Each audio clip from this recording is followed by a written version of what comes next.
저는 이것들을 하지 않겠다고 결심했고 결정했고 선택했고 저의 장바구니에 이것을 하지 않겠노라는 결심을 담았습니다. 그리고 이 4개는 꼭 하겠다라는 결심을 담았습니다. 그 장바구니를 들고 저는 19년을 걸어온 겁니다. 그래서 제가 잃은 게 뭡니까?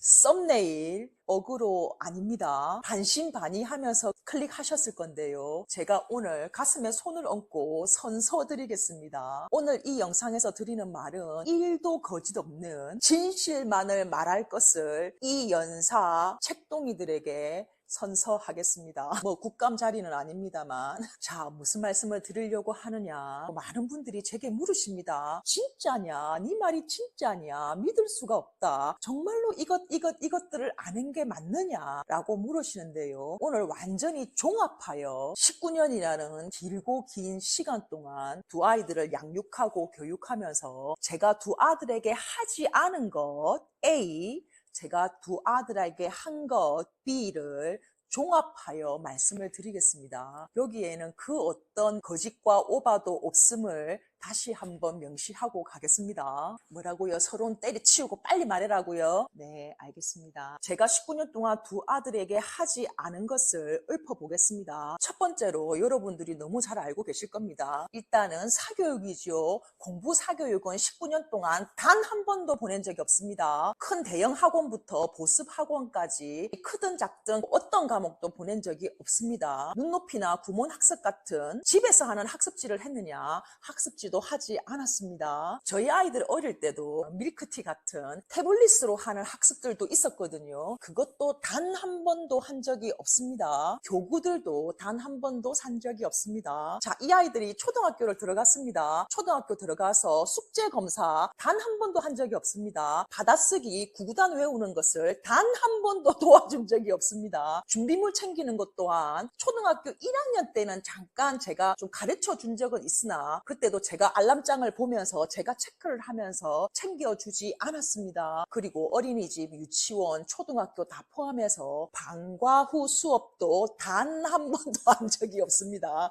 뭐 말하다 보니 제가 외계인 같네요. 1년에 사교육비가 30조라는 어마무시한 돈이 소비되고 있는 2025년 작금의 대한민국에서 정말로 외계인이 아닌가 싶네요. 저도 이렇게 나열하다 보니 진짜 외계인 같다는 생각이 듭니다. 자, 다시 이어서 가겠습니다. 그리고 영유아기, 초등시기, 중등, 고등 지금 19년 동안 큰아이는 물론 작은 아이도 선생님 상담을 단 한 번도 간 적이 없습니다.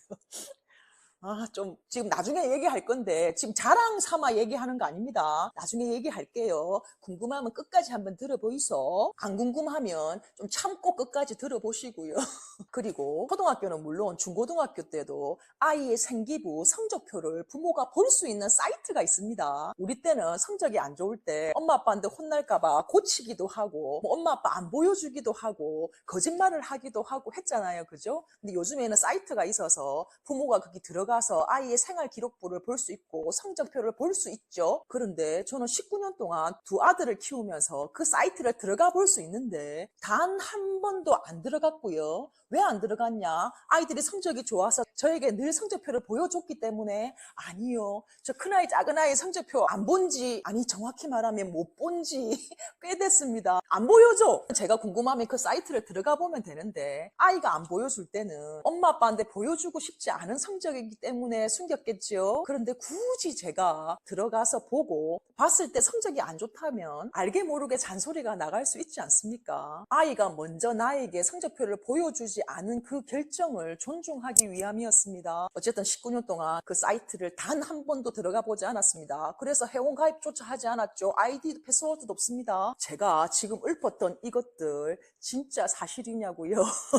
진짜 사실입니다. 1도 거짓 없는. 자, 그렇다면 제가 비록 듣보잡 지잡대를 나왔지만 학창시절에 열심히 공부했던 그 가라로 아이들을 앉혀놓고 제가 가르쳤느냐? 사실은 저희 친척분들, 시댁 어른들이나 저희 친정엄마는 그렇게 생각하시더라고요. 제가 가르쳤다고. 아니요. 1도 기본적인 연산 하나, 구구단 하나, 방정식 하나 가르친 적이 없습니다. 그리고 제가 아이들에게 수학 문제집 한 권도 사준 적이 없습니다. 중학교 1학년 1학기까지 저희 집에는 그 어떤 어떤 문제집도 단 한 권도 없었습니다. 중학교 1학년 2학기에 첫 문제집이 들어왔는데요. 그것은 큰아이 작은아이가 스스로 산 겁니다. 이제 공부를 좀 해봐야겠다며 제가 두 아들을 키우면서 좋은 양질의 문제집을 골라줄 수 있는 능력이 있음에도 불구하고 아이들에게 문제집을 권하거나 사주지 않았습니다. 그리고 인강조차 EBS 무료 인강이든 돈을 주고 하는 인강이든 중학교 3학년 때까지 그 어떤 인강도 듣지 않았습니다. 자,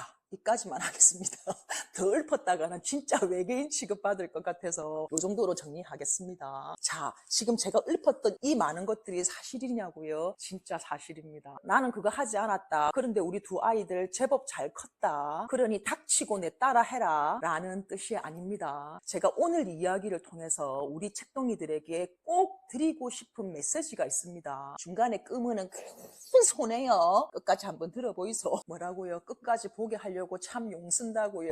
용 쓰는 게 아니고 저는 사실은 아주 중요한 핵심 메시지를 끝에 말하는 미괄식으로 말하는 버릇이 있습니다. 진짜 사실 어떤 영상을 보시든지 어떤 예를 들고 어떤 사례를 들고 그래서 아주 엑기스를 뽑아놓은 결론은 마지막에 나올 확률이 높습니다. 나 네 돈 버는 거 싫어하면서 중간에 끄실라 하지 말고 끝까지 듣고 당신 아이의 양육과 교육에 적용하셔서 좋은 결과를 얻으시길 바라는 마음 그것뿐입니다. 저 눈 한번 보세요. 진심이 느껴지시지요? 진심 써있잖아.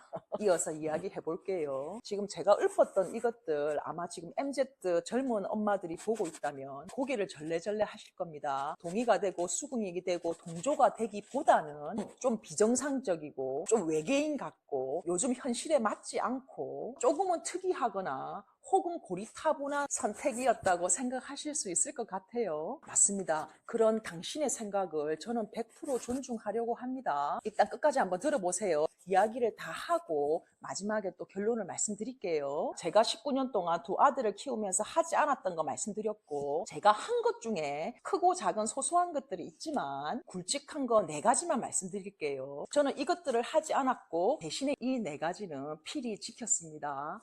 뭐냐? 제가 한 첫 번째는 우리 책동이들이 너무나도 예측 가능한 책육아였지요. 제가 아이들 학원을 한 곳도 보내지 않고 공부를 시키지 않았던 이유도 책에 올인하기 위해서였습니다. 아이들은 심심해야 책을 보기 때문입니다. 학교 갔다 오고 학원 숙제하고 나서 저녁에 절대로 책을 보지 않기 때문입니다. 스트레스가 없고 시간이 널널하고 심심해야 책을 보기 때문에 이것들을 다 제거해 준 거죠. 책 한 권 보라고. 그래서 영유아기 포함 13세 초등학교 6학년 때까지 그 어떤 것도 제로로 만들어 놓고 책 읽어주고 책 사주고 같이 도서관 가고 하면서 그 시간을 보냈지요. 그리고 두 번째, 제가 어린이집이나 유치원, 초등학교에 상담도 한 번도 가지 않고 성적표조차 보지 않고 준비물도 챙겨주지 않았으니 선생님들이 내 아이가 방치되거나 방임되고 있는 아이들로 볼 수 있지 않습니까? 그렇죠? 그래서 그것을 만회하기 위해서 제가 한 것은 어린이집, 유치원 다닐 때는 알람장에 매일매일 선생님도 글을 써주시고 저도 답장을 쓰는 칸이 있었거든요. 그 당시에. 요즘은 다 이렇게 앱으로 하시는지 모르겠는데 그때는 알람장 수첩이 있었고 선생님이 매일매일 피드백에 글을 써주셨고 그 밑에 칸에 엄마의 의견이라고 해서 적는 칸이 있었어요. 그 칸을 저는 하루도 빼먹지 않고 365일 저희 큰아이가 4살 때부터 어린이집을 다녔으니까 4살, 5, 6, 7, 4년 동안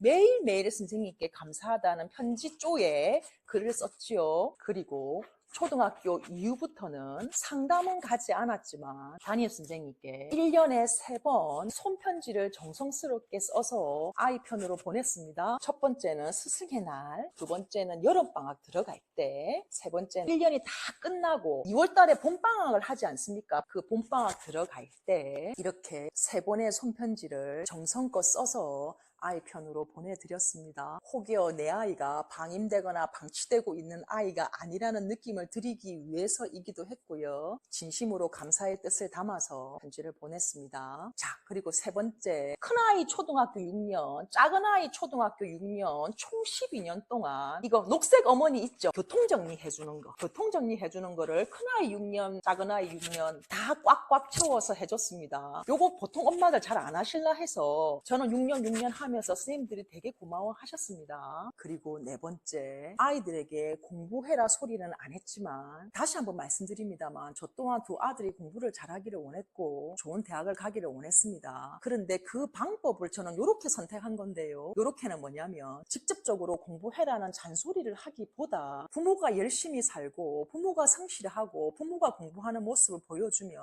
아이도 자연스럽게 따라오지 않을까 하는 정말로 이상적인 생각이 있었고 이것이 이상적인 생각인 줄 알면서도 저는 실천을 했습니다. 뭐냐? 저는 평생에 새벽 4시에 일어났습니다. 새벽 4시에 일어나서 하루 일과를 시작하고 19년 동안 아이들보다 늦게 일어난 적이 단 한 번도 없습니다. 그렇게 새벽 4시에 일어나서 일과를 시작하고 하루 종일 책 읽는 모습을 보여주고 공부하는 모습 보여주고 저는 지금 AI가 나와서 AI를 공부하고 있거든요. 엄마 지금 AI 공부 중이라고 아이들한테 말해주기도 하면서 엄마가 퍼질러 있지 않고 늘 책을 읽고 공부하는 모습을 더 전략적으로 보여줬죠. 이렇게 이 네 가지를 실천하면서 걸어온 19년이라는 시간입니다. 딱 한 달 뒤에 큰아이가 수능을 치는데요. 그 수능 점수에 상관없이 대학에 상관없이 저희 큰아들 작은아들 너무나도 완벽히 자기주도적이고 주체적인 아이로 자랐습니다. 지금 19년이 지난 이 시점에서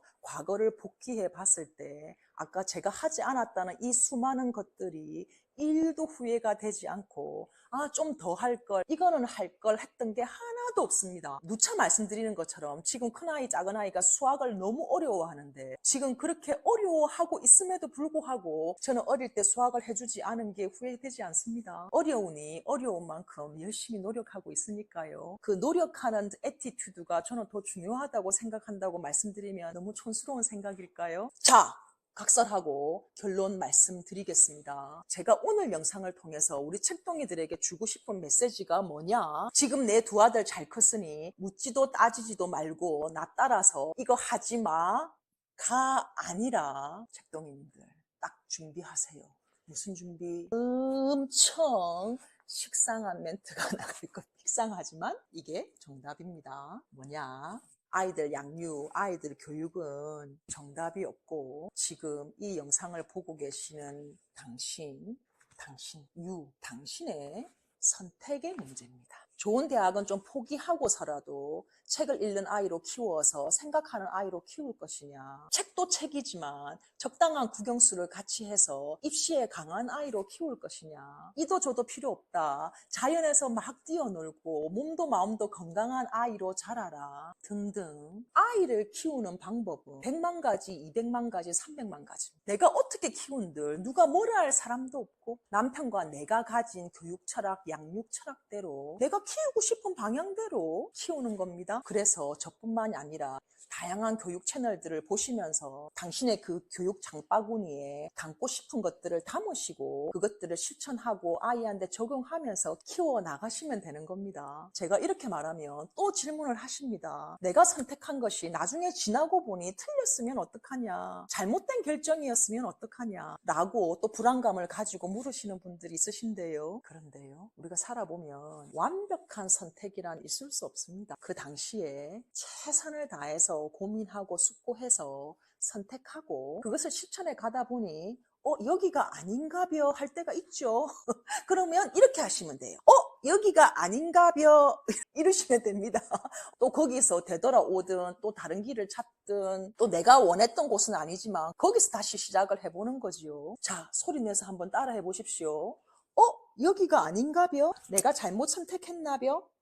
가볍게, 담백하게, 아무렇지도 않은 듯이. 그렇다고 인생 끝입니까? 그 잘못됐다고 생각하는 그 목적지에도 꽃은 피고 나비는 날아다닙니다. 또 뜻하지 않게 거기가 더 아이와 당신에게 맞는 곳인지도 모릅니다. 자, 진짜 정리하겠습니다. 저는 이것들을 하지 않겠다고 결심했고 결정했고 선택했고 저의 장바구니에 이것을 하지 않겠노라는 결심을 담았습니다. 그리고 이 4개는 꼭 하겠다라는 결심을 담았습니다. 그 장바구니를 들고 저는 19년을 걸어온 겁니다. 그래서 제가 잃은 게 뭡니까? 국영수를 잃었지요. 국영수를 읽고 책을 얻었습니다. 국영수를 잃었다라는 게 뭡니까? 좋은 대학이 멀어져 간다 이 뜻이죠. 그런데도 제가 왜 웃고 있습니까? 국영수에 상관없이 제 두 아들이 제 눈에 너무 멋지기 때문입니다. 내 아이 교육의 정답이란 당신이 선택한 바로 그것입니다. 끝. 내일 봅시다. 안녕.